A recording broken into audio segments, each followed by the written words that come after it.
When Bush gave Trump retirement advice to paint himself, he didn't mean into a corner. It's News O'Clock. I'm Dave Colombo. And I'm Laura High. Breaking news. Trump attorneys now have the second hardest job in America behind coming up with weekly puns about how screwed he is. Meh. Too wordy. One more? Perfect. For the record, the hardest job was whoever had to hide the nuke buttons under salad and flax bread. Donald Trump, the gift that keeps on sweating, continues to somehow be the GOP frontrunner despite more legal issues than a subscription to Stern Attorneys Weekly.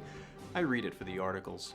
So if you're keeping track, Trump was recently overruled by the 11th Circuit, sued by New York, 40 of his former staff got subpoenas, his advisors' phones were seized, his lawyer became the target of an investigation, and his handpicked special master is calling his bluff on being framed. But sure, red lights make Biden unqualified.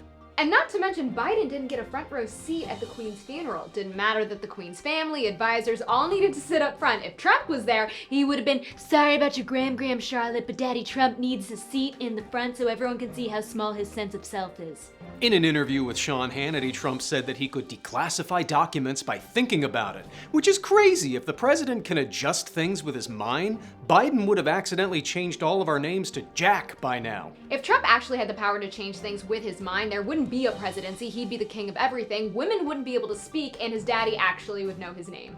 After that, Hannity did not follow up, forgetting the first question in journalism school. When interviewing a former president who claims to have superpowers, you should A, challenge him, B, stare blankly, or C, become his trusted ward on a mission to fight crime and rid the city of evil.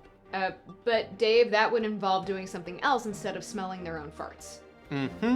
Hannity went with B, and based on his loving gaze, possibly C. I am, of course, kidding. Hannity never studied journalism.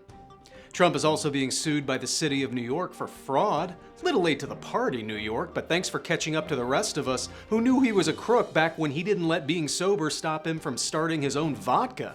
The only honest thing he's ever done is tell Kevin McAllister where the Plaza Lobby is. And at this point, I bet that was only after 10 takes of insisting that he can get a bigger room at Trump Tower. Can that be the next Home Alone movie? Grown-up Kevin McAllister booby-trapping the presidential campaign as Trump tries to steal the White House? The lawsuit alleges Trump falsely inflated the size of things other than his IQ, crowd turnout, and electoral count, like tripling the size of his apartment at Trump Tower, though I had to do the same thing with my Brooklyn apartment so it wouldn't be legally designated a linen closet. But honey, it was a linen closet. Your rent should have been a cube of cheese to your landlord since it barely could fit a mouse. That is true. But we already knew all of this about Trump. It wouldn't be a surprise for anyone if we found out that he was inflating his human existence and that he was actually a bunch of cats, which would explain his hair, ill-fitting suits, and posture.